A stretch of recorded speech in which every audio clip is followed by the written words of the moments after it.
Look, Musk has been making a lot of changes since he got to Twitter. I mean, I woke up this morning and saw that 400 followers were just gone, but that's him clearing out the actual bots. You know, the ones that abuse you when you wake up in the morning, leave all the death threats.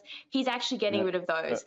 And one of the great things that he's done this week is that he's ditched the COVID community safety policy. Now, what that policy did is sort of Pfizer and Moderna and all the big pharmaceutical companies, they used to give Twitter a lot of money for advertising. And then bizarrely, Twitter would have this sort of safety protocol which would get rid of anybody who said anything nasty about their products. Now, that to me feels more like a corporate protection racket than a community safety initiative. Now, there's another one sitting there, which is their net zero initiative. Now, I'm hoping that Musk actually gets rid of that one as well.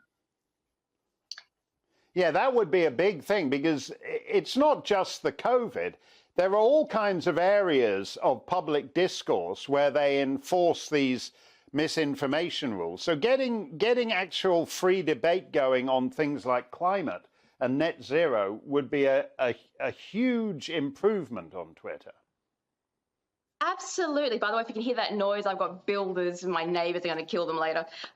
Basically, what we've got is all these big net zero companies, these mining organisations who they don't really want competitors saying, hey, maybe the child slave labour in Africa isn't such a great thing for the climate. And, you know, also all that climate tax where you're taxing the poor for basically existing, well, that's not going to save the climate either. So these are the things that are still existing on Twitter.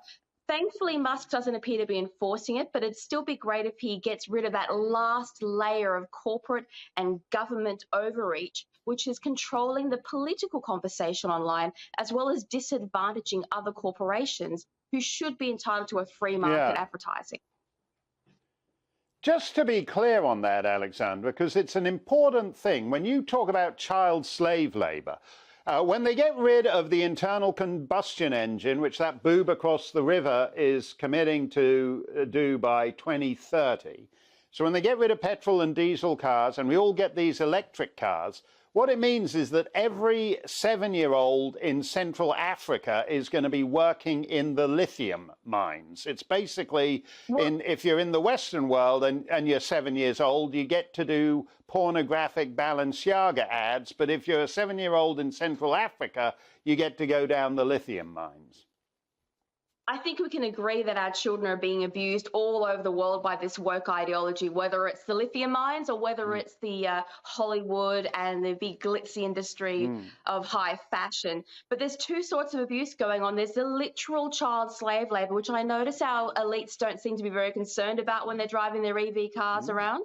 And then there is the abuse of countries where China goes and basically sells off and takes control of the natural resource assets of these countries in extremely dodgy contracts. So they're essentially raping the countries of their wealth, these third world countries. And again, I don't see many human rights organizations particularly concerned about what's going on in order to build their wind turbines and to build their batteries.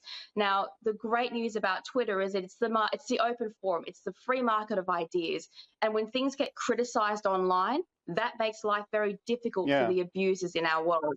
And so the important thing about Musk ensuring free speech is, for example, the vaccine victims can finally say, hey, I was hurt by this product, and Twitter isn't going to come around and just delete them from existence like that never happened.